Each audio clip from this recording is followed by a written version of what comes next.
आज हम BPSC TRE 4.0 कक्षा 9-10 के लिए सामाजिक विज्ञान के 13 इतिहास सेट है, उसे हम पिछले क्लास में पढ़ा चुके हैं। 13 इतिहास सेट को क्या किया, पिछले क्लास में पढ़ा चुके हैं, जिसे आप पीछे का वीडियो में जाकर के देख सकते हैं। 13 इतिहास जो राज व्यवस्था है उसमें सेट 7 तक हम पढ़ा चुके हैं और सेट नंबर 8 आज हम बताने जा रहे हैं। कौन सा? सेट नंबर 8, जो कि आपको पीछे क्लास में 7 तक के मिल जाएगी।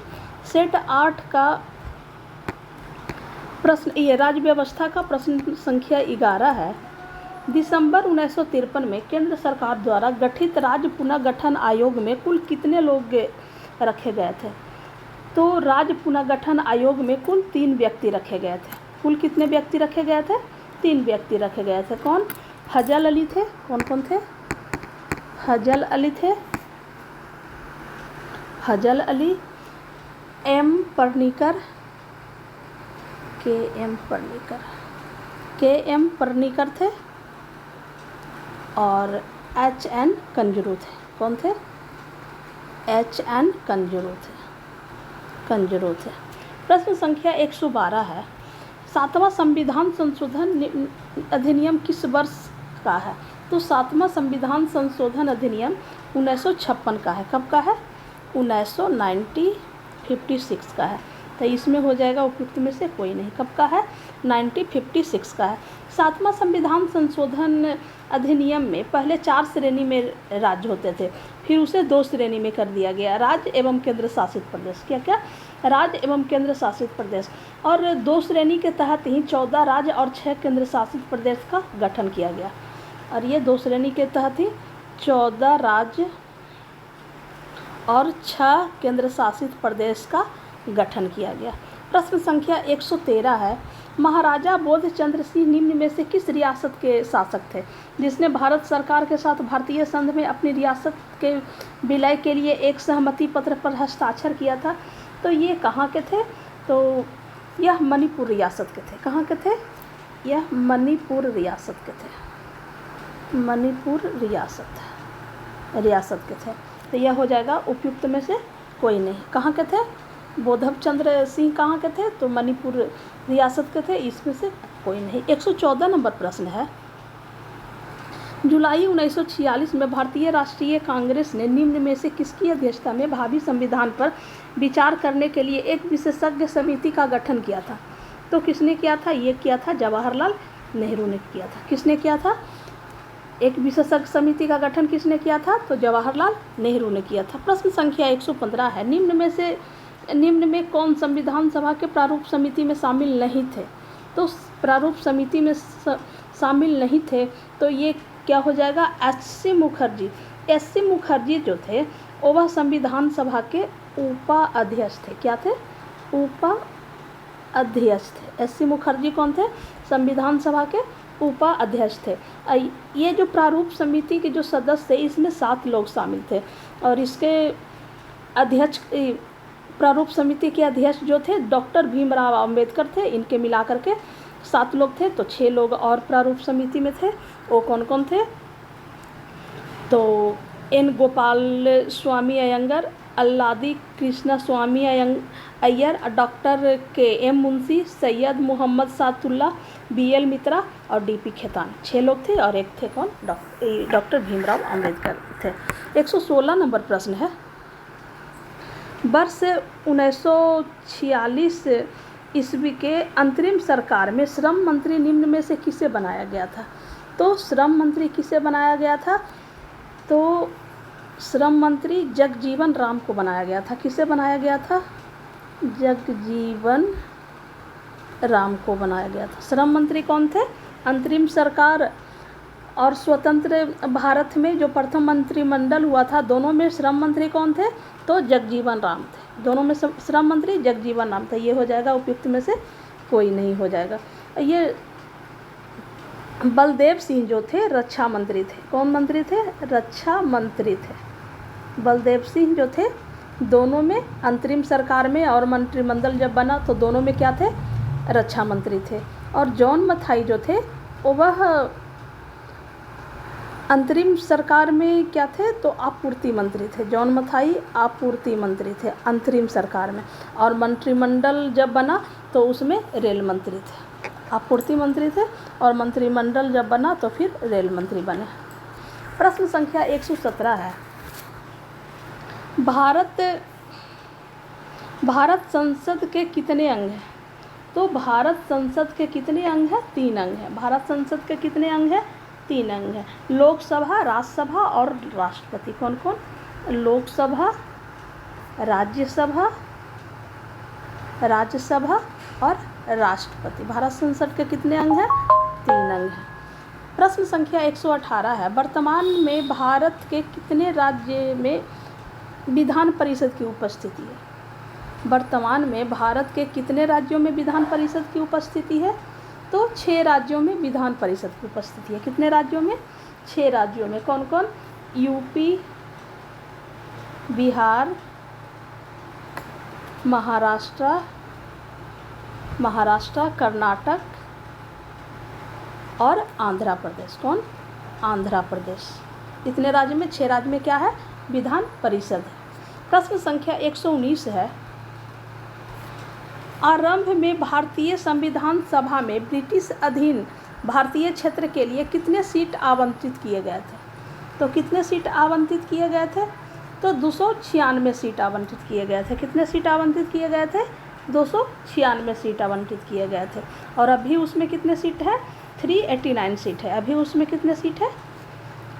आरंभ में कितने थे? 296। अभी कितने हैं? 389 सीट है। 120 नंबर प्रश्न है, कैबिनेट मिशन में कुल कितने सदस्य थे? तो कैबिनेट मिशन में कुल 3 सदस्य थे। कुल कितने सदस्य थे? 3 सदस्य थे, जो कि ब्रिटिश प्रधानमंत्री क्लीमेंट एटली ने भारत के मामलों को सुलझाने के लिए लाया था। कैबिनेट मिशन क्यों लाया गया था? भारत में जो मामले थे उसे सुलझाने के लिए। कौन लाया था? क्लीमेंट एटली ने लाया था। इसमें 3 सदस्य कौन कौन थे? पैथिक लॉरेंस,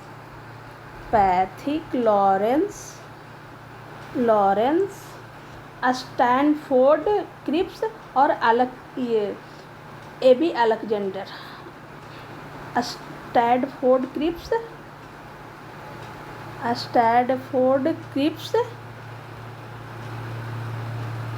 क्रिप्स और कौन थे? BA Alexander.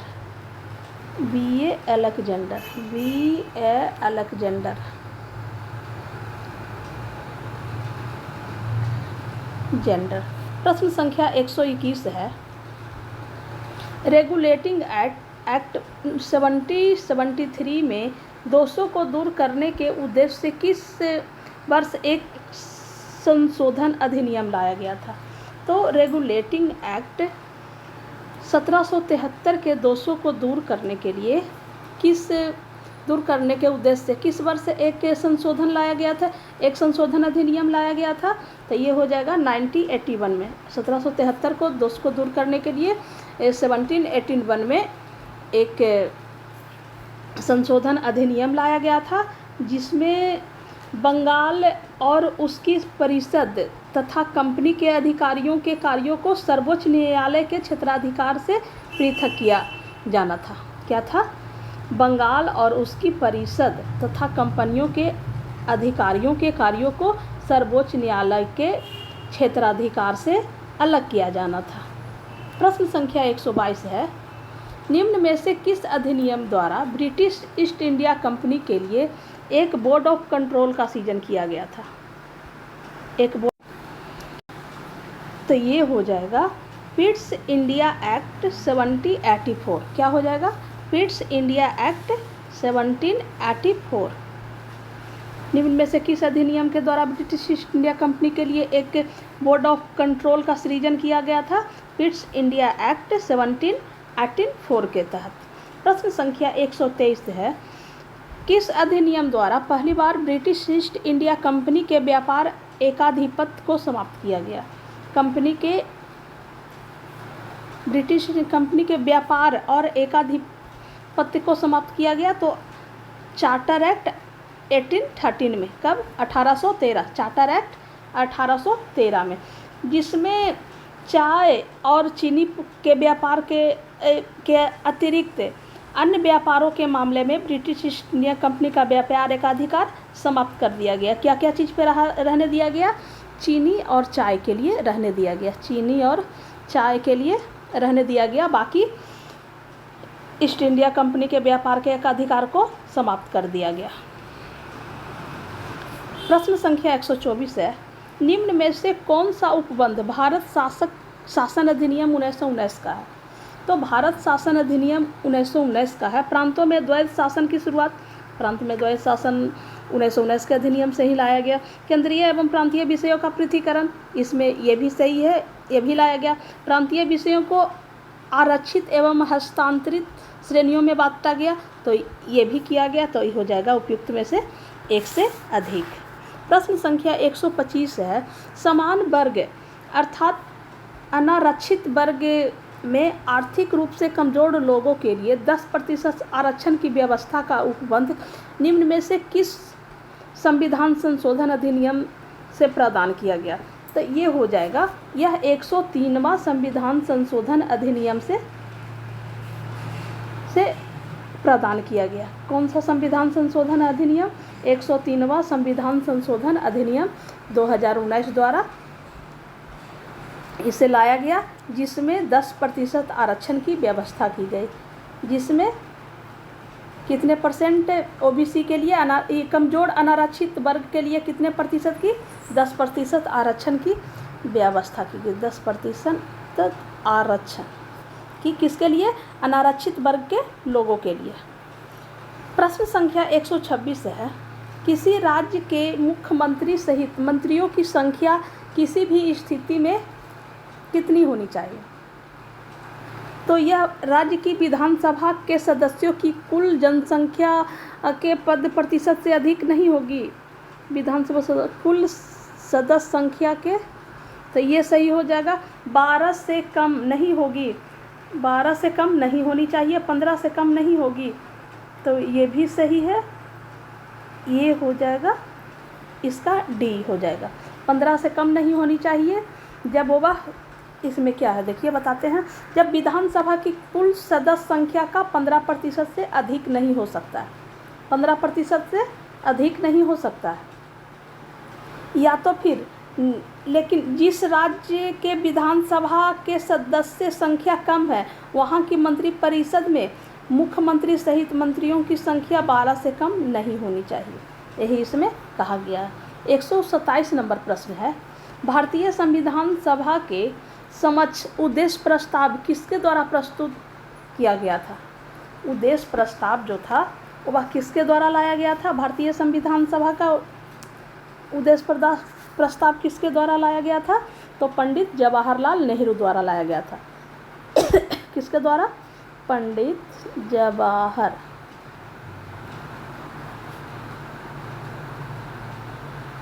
नेहरू के द्वारा लाया गया था। कब लाया गया था? 13 दिसंबर 1946 को लाया गया था, तो ये हो जाएगा उपयुक्त में से कोई नहीं। प्रश्न संख्या 128 है, भारत में लोक सेवा आयोग के गठन का प्रावधान पहली बार निम्न में से किस अधिनियम में किया गया था? तो यह भारत शासन अधिनियम 1919 में किया गया था। कब किया गया था? भारत शासन अधिनियम 1919 में क्या लाया गया था? लोक सेवा आयोग के गठन का प्रावधान पहली बार भारत में लाया गया था। प्रश्न संख्या 129 है, बाल श्रम को भारतीय संविधान के किस अनुच्छेद से प्रतिषेधित किया गया है? बाल श्रम को किससे? तो अनुच्छेद 23। बाल श्रम किस में लिया गया, अनुशासित किया गया है? किस अनुच्छेद से? तो अनुच्छेद 23 से किया गया है। ये जो भारत संविधान द्वारा प्रदत्त जो 6 मौलिक अधिकार है उसमें से एक अधिकार शोषण के विरुद्ध अधिकार है। कौन सा अधिकार है उसमें? शोषण के विरुद्ध अधिकार होता है, शोषण के विरुद्ध अधिकार है। इसमें 23 और 24 को, शोषण के विरुद्ध अधिकार का अनुच्छेद 23 और 24 जो है उसमें अनुच्छेद 23 में बाल श्रम को रखा गया है। अनुच्छेद 23 में किससे रखा गया? मानव के दुर्व्यवहार और बाल श्रम को रखा गया है। और अनुच्छेद 24 में 14 वर्ष के कम उम्र के बच्चों को कोई खतरनाक कार्यों में नहीं लगाया जाए, उसके लिए रखा गया है। प्रश्न संख्या 130 है, त्वरित सुनवाई के अधिकार को व्यक्ति के मौलिक अधिकार के रूप में देखते हुए सर्वोच्च न्यायालय ने इसे संविधान के किस अनुच्छेद के अंतर्गत माना है? तो किस अनुच्छेद के अंतर्गत माना है? अनुच्छेद 21 के अंतर्गत माना है। किस अनुच्छेद के अंतर्गत? त्वरित सुनवाई के अधिकार को व्यक्ति के मौलिक अधिकार के रूप में किस अनुच्छेद? अनुच्छेद 21 के रूप में माना है। भारतीय संविधान के अनुच्छेद 21 द्वारा प्रत्येक व्यक्ति को प्राण और दैहिक स्वतंत्रता का संरक्षण का अधिकार प्राप्त है। अनुच्छेद 21 के तहत क्या प्राप्त है? प्रत्येक व्यक्ति को प्राण और दैहिक स्वतंत्रता का संरक्षण। उसी के अनुसार त्वरित सुनवाई के अधिकार को व्यक्ति के मौलिक अधिकार के रूप में देखते हुए सर्वोच्च न्यायालय में इसे संविधान में रखा गया है। प्रश्न संख्या 131 है, किसने कहा है राजनीतिक कानूनी तौर पर यह स्पष्ट करती है कि हमें क्या करना चाहिए क्या नहीं?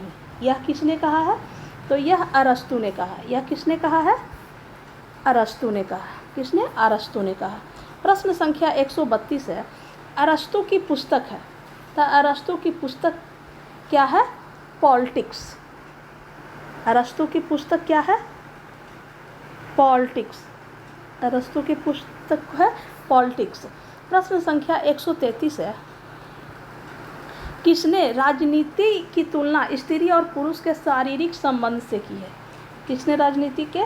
तो बर्नार्ड क्रीक है जो राजनीति की तुलना किससे की है? स्त्री और पुरुष के शारीरिक संबंध से की है। 134 नंबर प्रश्न है, अधिकार सामाजिक जीवन की वे दशाएं हैं जिसके बिना मनुष्य अपनी पूर्ण विकास नहीं कर पाता। यह कथन किसका है? तो यह कथन किसका है? लॉस्की का है। अधिकार सामाजिक जीवन की वे दशाएं हैं जिसके बिना मनुष्य अपना पूर्ण विकास नहीं कर पाता। यह किसका कथन है? लॉस्की का है। प्रश्न संख्या 135 है, संपत्ति के अधिकार को मौलिक अधिकारों की सूची से कब हटाया गया था?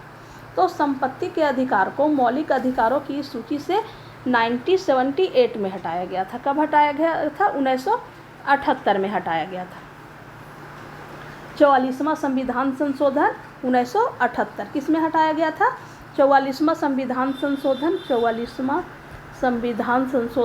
1978 में हटाया गया था। और इसे हटा करके कहाँ रख दिया गया? 300 के ए के अंतर्गत कानूनी अधिकार के रूप में रखा गया। कहाँ रखा गया? 300 ए के अंतर्गत कानूनी अधिकार के रूप में रखा गया। क्या?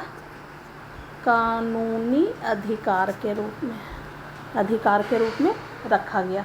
प्रश्न संख्या 136 है, संविधान के अनुच्छेद और विषय दोनों में मिलान करना है। तो 36 क्या कह रहा है?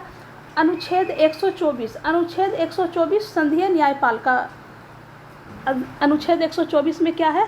संघीय न्यायपालिका। अनुच्छेद 5 नागरिकता। अनुच्छेद 5 में क्या है? नागरिकता। अनुच्छेद 352 में क्या है? आकस्मिक प्रावधान। 352 में क्या है?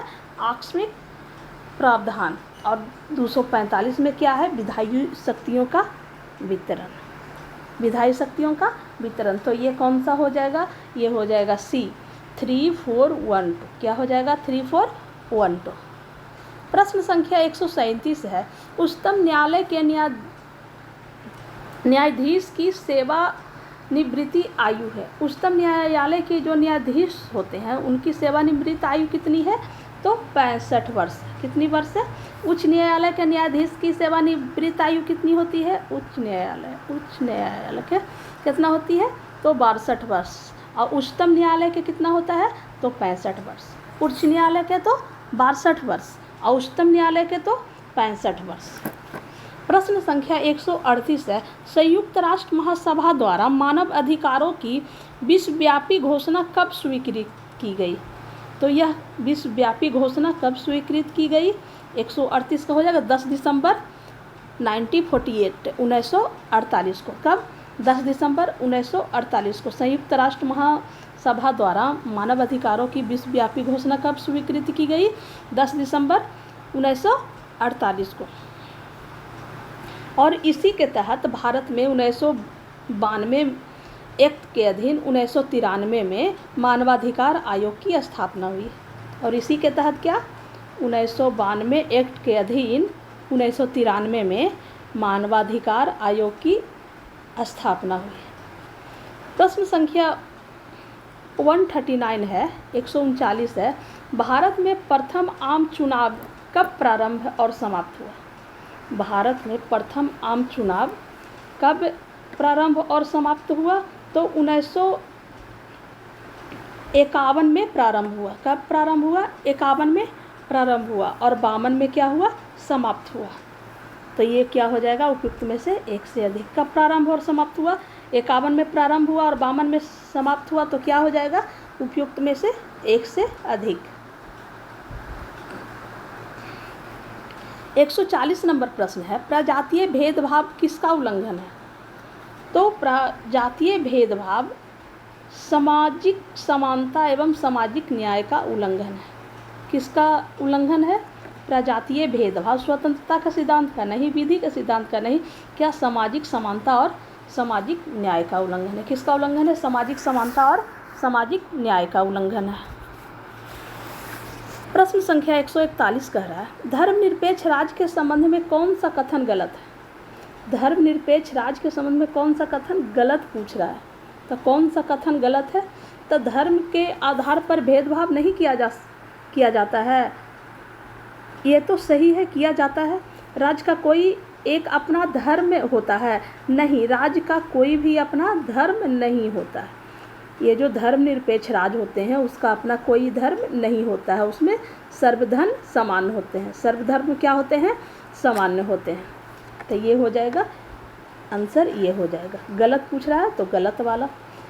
सी है, सभी लोग को अपना अपना धर्म मानने और उसके अनुसार आचरण करने का अधिकार होता है। हाँ, होता है, तो हो जाएगा बी। प्रश्न संख्या 142 है, स्विट्जरलैंड में महिलाओं को मताधिकार कब प्राप्त हुआ? तो स्विट्जरलैंड में महिलाओं को मताधिकार 1971 में प्राप्त हुआ। कब प्राप्त हुआ? 1971 में प्राप्त हुआ। प्रश्न संख्या 143 है, निम्नलिखित में सही बयान कौन सा है? तो निम्नलिखित में सही बयान कौन सा है? एक व्यक्ति की कई पहचान होती है। सही बयान कौन सा है? लोकतांत्रिक व्यवस्था में एक व्यक्ति की कई पहचान होती है। ये है जो सही बयान है। प्रश्न संख्या 144 है, रंग भेद की नीति के विरुद्ध आवाज़ उठाने वाले कौन थे? तो रंग भेद के नीति के विरुद्ध आवाज़ उठाने वाले कौन थे? मार्टिन लूथर किंग जूनियर थे। कौन थे? मार्टिन लूथर किंग जूनियर थे, जो कहाँ के थे? अमेरिका के थे। कहाँ के थे? अमेरिका के थे। उन्हें अमेरिका का गांधी भी कहा जाता है। मार्टिन लूथर किंग जूनियर को क्या कहा जाता है? अमेरिका का गांधी भी कहा जाता है। प्रश्न संख्या 145 है, सूची 1 का सूची 2 से मिलान कीजिए। मूल अधिकार। मूल अधिकार कहाँ से लिया गया है? संयुक्त राज्य अमेरिका से लिया गया है। मूल अधिकार कहाँ से? संयुक्त राज्य अमेरिका से लिया गया है। संसदीय व्यवस्था कहाँ से लिया गया है? ब्रिटेन से लिया गया है। नीति निर्देशक तत्व कहाँ से लिया गया है? आयरलैंड से लिया गया है। संविधान संशोधन की प्रक्रिया दक्षिण अफ्रीका से लिया गया है। किससे लिया गया है? दक्षिण अफ्रीका से लिया गया है। तो कौन सा हो जाएगा? ये हो जाएगा 1 2 1 3 4। क्या हो जाएगा? 1 2 1 का 2 2 का 1 सी का 3 4 का 4 2 1 3 4। प्रश्न संख्या 146 है, भारतीय संविधान की उद्देशिका प्रस्तावना को भारत के संप्रभु लोकतांत्रिक गणराज्य की जन्म कुंडली किसने कहा है? तो ये किसने कहा है? KN मुंशी ने कहा है। किसने कहा है? भारत के संप्रभु लोकतांत्रिक गणराज्य की जन्म कुंडली किसने कहा है? KM मुंशी ने कहा। किसने कहा है? कन्हैयालाल मणिकलाल मुंशी ने। किसने? कन्हैयालाल मणिकलाल मुंशी, KN मुंशी ने कहा। 147 नंबर प्रश्न है, किसने कहा है नागरिक स्वतंत्रता उन अधिकारों और विशेषाधिकारों को कहते हैं जिसको राज्य अपने नागरिकों के लिए उत्पन्न करता है और रक्षा करता है? तो यह किसने कहा है? गिटेल ने कहा है। किसने कहा है? गिटेल ने कहा है। 148 नंबर प्रश्न है, मतदान का अधिकार नागरिकों का कैसा अधिकार है? तो मतदान का अधिकार नागरिकों का कानूनी अधिकार है। कैसा अधिकार है? कानूनी अधिकार है। अनुच्छेद 326 के अनुसार विधानसभा के चुनाव वयस्क मताधिकार के आधार पर संपन्न होंगे, यह कहा गया। अनुच्छेद 326 के अनुसार क्या कहा गया है? संविधान सभा के चुनाव वयस्क मताधिकार के आधार पर संपन्न होंगे। और अनुच्छेद 324 जो है वह क्या, चुनाव आयोग होगा, उसको निहित करता है। अनुच्छेद 324 के अंतर्गत क्या, चुनाव कार्य के अधीनस्थ निर्देशन तथा नियंत्रण की शक्ति चुनाव आयोग में निहित होगी, यह कहा गया है। प्रश्न संख्या 149 है, प्राथमिक शिक्षा के मौलिक अधिकार को संविधान में कब जगह दी गई? तो प्राथमिक शिक्षा के मौलिक अधिकार को संविधान में 2002 में जगह दी गई। कब जगह दी गई? 2002 में जगह दी गई है।